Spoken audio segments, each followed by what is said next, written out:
In its nearly 40-year history, the Transformers franchise has crossed over with many other properties, but none more often than its fellow Hasbro series, G.I. Joe. The robots in disguise and the real American heroes have met in animation, comic books, toys, and more, and with Snake Eyes' G.I. Joe Origins hitting cinemas, there's no better time to look at the basics.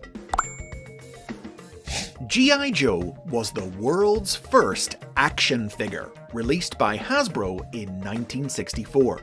Designed by inventor Stan Weston to be the boys' answer to famous fashion doll Barbie, and named after a World War II slang term for US soldiers, the original Joe was a highly posable 12-inch tall figure, supplemented with a wide array of accessories, costumes, and vehicles from 4 branches of the military that allowed kids to play soldier like never before.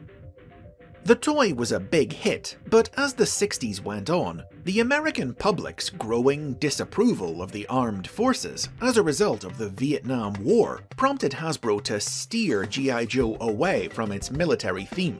In the 1970s, Joe was rebranded as a world-traveling adventurer who fought fantastic threats like the alien Intruders, alongside his adventure team, including superpowered allies Bullet Man and the Atomic Man. This era saw the introduction of iconic features like lifelike hair, movable eagle eyes, and flexible kung fu grip hands. Joe was also licensed to other companies in international markets, who developed their own takes on the figure. In the United Kingdom, Palitoy sold Joe under the name Action Man, and in Japan, Takara reinvented him as the robotic superhero Henshin Cyborg, who would in turn inspire several successive series of robot and mecha toys that years later Hasbro would license to create the Transformers toy line. Check out the basics on the invention of the Transformers for the full story. The original 12-inch G.I. Joe series came to an end in 1976. But in the 1980s, with patriotism on the rise again in the era of Ronald Reagan and the Cold War, Hasbro decided to reboot the line in the popular new 3 3/4-inch scale, reimagining G.I. Joe not as a single soldier, but as the name of a team, a highly trained special mission force whose purpose was to stop the ruthless terrorist organization Cobra from conquering the world.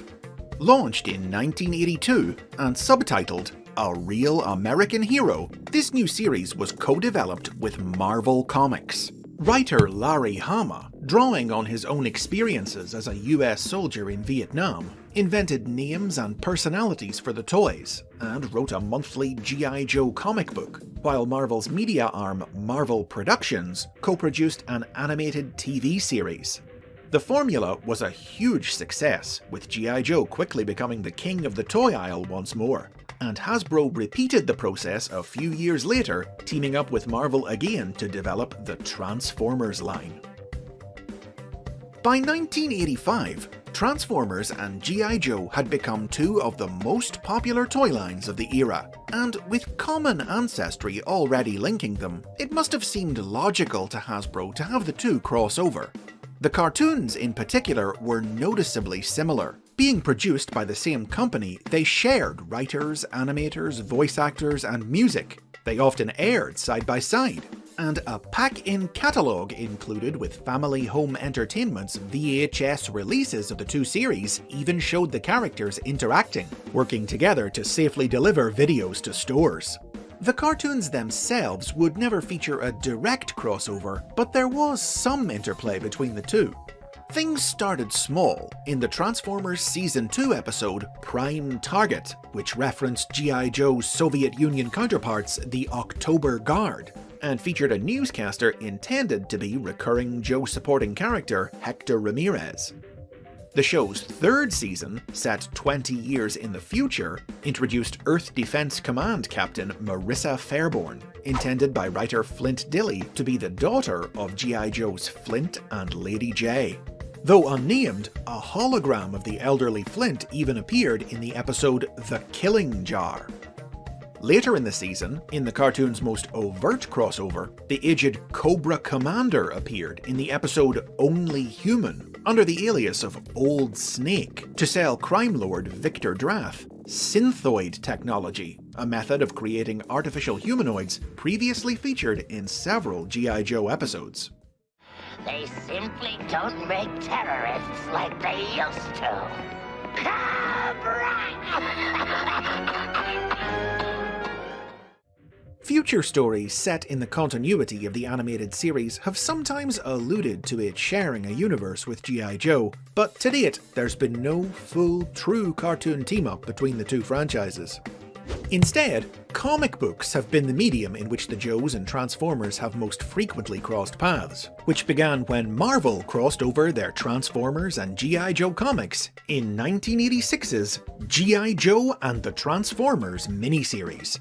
In classic comic book team-up style, this series saw G.I. Joe and the Autobots join forces after an initial misunderstanding to stop Cobra and the Decepticons from acquiring a mobile power station. The crossover wasn't initially published in the United Kingdom, where the Real American Hero line was being marketed under the name Action Force. Instead, a UK original team-up story was produced for the British Transformers and Action Force comics, in which Action Force battled Megatron in London. Ultimately, Action Force wasn't a big hit in the UK. The comic was cancelled in 1988 and folded into the Transformers title, running as a backup strip in that series for the remainder of its life, during which time the original crossover was finally reprinted for UK audiences. The original Transformers toy line ended after 1990, but G.I. Joe would last for a few more years, and in 1993, the two franchises would meet again in a new crossover designed to promote the relaunch of the Transformers brand as Transformers Generation 2. Published in the pages of the still ongoing G.I. Joe comic, the story served as a prologue to the upcoming Generation 2 comic, and featured Megatron allying with Cobra to avail of their resources and have himself rebuilt into the form of his new Generation 2 toy. The Real American Hero toy line and comic came to an end in 1994, and in the early 2000s, the comic book licenses for the two properties were picked up by different publishers. Transformers by Dreamwave Productions, and Joe by Devil's Due Publishing.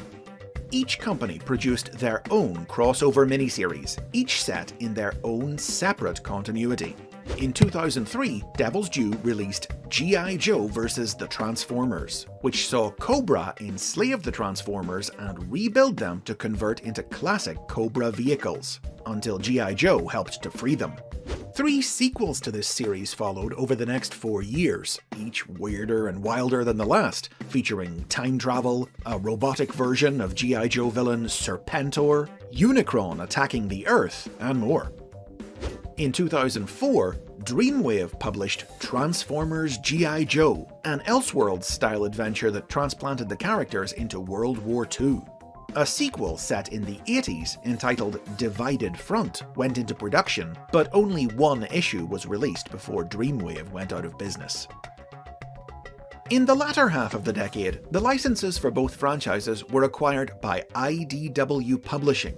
IDW initially chose to keep their Transformers and Joe comics separate for years, before eventually publishing their own alternate universe crossover, 2014's Transformers vs. G.I. Joe, a subversive psychedelic series by Tom Scioli that smashed the two franchises together in a high-concept retro-style adventure.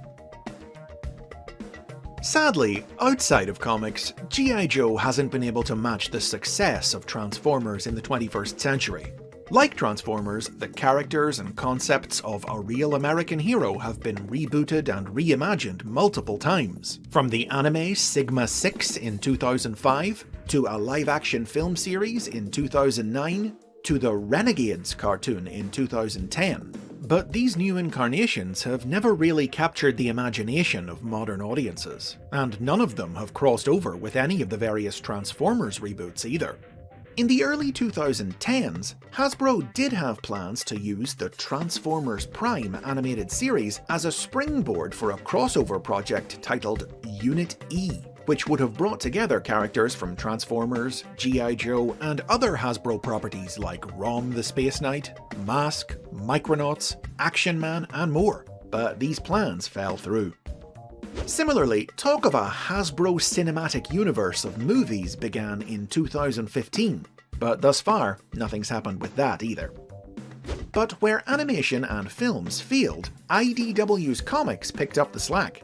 In 2016, the company retroactively declared that their Transformers and G.I. Joe comics had actually been taking place in the same universe. And in the Revolution crossover event, the Bots and the Joes joined forces with other Hasbro heroes to stop an alliance of villains from acquiring the power of Earth's Energon. This establishment of a shared universe allowed the two franchises to interact on a more permanent, ongoing basis than ever before. Marissa Fairborn and Flint were able to properly appear together as father and daughter. Skywarp left the Decepticons to join G.I. Joe, and the characters would team up again in 2017's First Strike to save Cybertron from Joe Colton, the original G.I. Joe from the classic 12-inch toy line, who had gone rogue and believed that all Transformers needed to be destroyed. With this long history of crossovers in media behind them, it took a surprising amount of time for G.I. Joe and the Transformers to meet in toy form. Hasbro did create a prototype for a potential crossover toy in the 90s, but it was never released. In the 2000s, there were toys like Snowcat from Transformers Energon and Skyhammer from Transformers Universe, who transformed into G.I. Joe-inspired vehicles, the Joe Snowcat and the Cobra Rattler. But these were more like stealth crossovers, Easter eggs for fans, not advertised as such. Then, on the other hand, Megatron from 2006's Titanium series included references to G.I. Joe and Cobra in the bio printed on its packaging, but the toy itself just turned into a generic tank, unrelated to the Joe brand. The first true cross-branded G.I. Joe Transformers toys were released as exclusives at the San Diego Comic-Con in 2011. A non-transforming G.I. Joe Sky Striker jet recolored as Starscream, with a Cobra Commander pilot figure wielding a Megatron pistol. In the years since this release, crossover toys have become a more common occurrence. Mostly exclusive to conventions and collectors clubs, they've included more Joe and Cobra vehicles recolored to look like Transformers, as well as figures inspired by the comic and cartoon crossovers of the past, from Marissa Fairborn and Old Snake to Marvel's Generation 2, IDW's Revolution, and Tom Scioli's series. Perhaps most notable, though, was Viper, released in 2015's Combiner Wars toy line, a Decepticon combat drone who transformed into a Cobra Rattler, sporting composite Decepticon Cobra symbols. Viper would even appear in Scioli's comic and in the Transformers Earth Wars mobile game in 2016, with a full-blown G.I. Joe crossover then occurring in the game in 2019, including bots that transformed into Joe and Cobra vehicles. Linked all the way back to the earliest days of their history, G.I. Joe and Transformers might be two very different franchises, but they've always gone together right from the start. Yo Joe, and roll out! And those are the basics on Transformers and G.I. Joe. What's your favourite crossover story or toy? Would you like to see that Hasbro cinematic universe happen? Answers in the comments. Like and subscribe for more Transformers history and lore, and get early access to new episodes by supporting the show on Patreon.